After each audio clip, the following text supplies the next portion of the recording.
Hi అండి, welcome to షెన్నూస్ vlogs. ఈరోజు నేను మీ ముందుకి ఒక నిల్వ పచ్చడితో వచ్చానండి.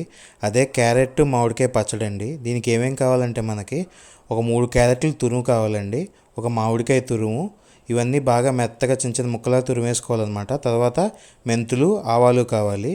ఇప్పుడు ఈ మెంతులు ఆవాలని మనం వేయించుకుని పొడి చేసుకోవాలండి. దానికోసం మనం ఇప్పుడు ఒక స్టవ్ పైన ఒక ప్యాన్ పెట్టేసుకుందాము. ప్యాన్ పెట్టుకుని ఇది కొంచెం వేడెక్కిన తర్వాత ఈ మెంతుల్ని, ఆవాల్ని రెండింటిని కలిపి ఒకేసారి ప్యాన్లో వేసేసి వేయించుకుందామండి. ఇప్పుడు చూడండి, ఇక్కడ మెంతులు వేసేసాం కదా, ఒక్క నిమిషం గ్యాప్ ఇచ్చి వెంటనే ఆవాలు కూడా వేసేసుకుందాము. ఆవాలు అన్నీ అక్కర్లేదు, ఇందాక చూపించినట్టు కొన్ని చాలు. ఇక్కడ చూడండి, మాకు ఒక 2.5-3 టేబుల్ స్పూన్లు పట్టినాయి అనమాట. ఈ ఆవాలను వేసుకుని ఇట్లా బాగా వేయించుకోవాలన్నమాట. ఇప్పుడు ఈ మెంతుల్ని, ఆవాల్ని పొడి చేసుకుని పచ్చడిలో కలుపుకోవాలండి. దానికోసమే ముందు మనం ఇప్పుడు దీన్ని బాగా వేయించుకుంటున్నాం అనమాట. ఇలా వేగుతూ ఉంటాయి కదా, ఈ కొంచెం ఎర్రగా వేగే వరకు వేయించుకోవాలి. ఇక్కడ బాగా ఎర్రగా ఎగిపోయినాయి. ఈలోపు ఈ పక్కన పెట్టేసుకుని ఇప్పుడు మనం ఒక గిన్నె తీసుకుని అందులోకి క్యారెట్ తురుము మొత్తం వేసేసుకోవాలండి. క్యారెట్ తురుము మొత్తం వేసేసుకున్న తర్వాత మామిడికాయ తురుము కూడా ఇందులో కలిపేసుకోవాలన్నమాట. ఇప్పుడు ఈ గిన్నెలోనే మనం పచ్చడిని కలుపుకుంటాము. క్యారెట్ తురుము మొత్తం వేసేసుకున్నాం కదా, ఇప్పుడు దీని మీద మళ్ళీ మామిడికాయ తురుము వేసేసుకుంటాం. ఇవన్నీ రెండు కలిపేసి వేసేసుకున్న తర్వాత ఇందులోకి మనం చిటికెడు పసుపు వేసుకుంటామండి. పసుపు దీనికి మంచి టేస్ట్ ఇస్తుంది అనమాట. ఇక్కడ చూడండి, చిటికెడు పసుపు వేసుకున్నాం కదా, ఇప్పుడు ఈ పసుపుతో పాటు కారం వేసుకుంటాం అనమాట. కారం ఇప్పుడు పచ్చడికి ఎక్కువే పడుతుందండి. మాకు ఇక్కడ ఒక 2 గరిటెలు పట్టింది. ఇప్పుడు చూడండి, ఇక్కడ 2 గరిటెలు వేసుకున్నాం, 2.5 గరిటెల వరకు పట్టింది మాకు. ఇది టేబుల్ స్పూను, నేను గరిటెల లెక్క చెప్తున్నాను, 2 గరిటెల వరకు కారం పట్టిందండి. ఇప్పుడు ఇలా కారం వేసుకున్న తర్వాత దీన్ని బాగా కలిపేసుకోవాలన్నమాట.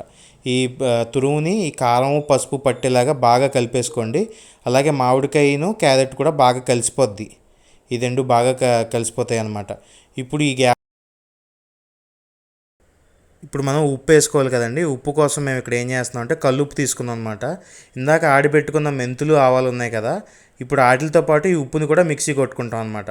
ఇక్కడ మేము ఒక గరిటెన్నర ఉప్పు వేసుకుని ఆ ఉప్పులోకి ఇందాక వేయించి పెట్టుకున్న మెంతులు, ఆవాలు ఉన్నాయి కదా, అవి కలిపేసి వేసేసుకున్నాము. ఇప్పుడు దీన్ని మెత్తగా పొడి చేసేసుకుంటాము. ఇప్పుడు ఈ పొడి అంతా రెడీ అయింది కదండి, దీన్ని ఇందాక మనం కలిపి పెట్టుకున్న క్యారెట్, మామిడికాయ, కారం, ఉప్పు దానిలో కలిపేసుకోవాలన్నమాట. ఇప్పుడు ఈ పొడి మొత్తం ఇందులో వేసేసుకుని బాగా కలిపేసుకుంటున్నాము. ఇది ఎందుకంటే మనం ఆవకాయలో ఆవపిండి వేసుకుంటాం కదండి, ఆవపిండి, మెంతులు, ఇది కూడా సేమ్ అనమాట, ఆ ప్రొసీజరే. ఇందులో ఇది ఆవపిండిని కాకుండా ఆవాలని బాగా వేయించుకుని దాంతోపాటు మెంతులను కూడా పొడి చేసి వేసుకుంటున్నాం అనమాట. ఇందులో ఇది బాగా మిక్స్ అయిపోయిన తర్వాత ఇప్పుడు దీనిలోకి తాలింపు వేసుకోవాలండి. ఈ తాలింపు కోసం స్టవ్ పైన ప్యాన్ పెట్టి పప్పు నూనె తీసుకోండి. పచ్చడి కదా, నూనె ఎక్కువే పడుద్ది, ఎందుకంటే నిల్వ ఉండాలి కాబట్టి. కొంచెం నూనె తీసుకుని అందులోకి ఒక 10-15 వెల్లుల్లి దెబ్బలు వేసుకోండి. ఈ వెల్లుల్లి దెబ్బలు ఏంటంటే పచ్చడికి మంచి టేస్ట్ని ఇస్తాయి అన్నమాట. ఇప్పుడు ఈ వెల్లుల్లి దెబ్బలు వేసుకున్నాం కదా, వీటిని బాగా వేయించుకోండి. మరీ ఎర్రగా వచ్చేంత వేయించుకోక్కర్లేదండి, ఓ మాదిరి వేగితే సరిపోద్ది. ఇలా వేగుతున్నప్పుడు ఇందులోకి మనం తాలింపు దినుసులు వేసుకోవాలన్నమాట. ఆవాలు, మినపప్పు వేసుకున్నాం ఇక్కడ. ఈ ఆవాలు, మినపప్పు కూడా బాగా వేగిన తర్వాత ఎండుమిరపకాయలు వేసుకుంటాము. ఎండుమిరపకాయలను కూడా కలిపి వేయించుకుని తర్వాత కరివేపాకు వేసుకుంటాం అనమాట.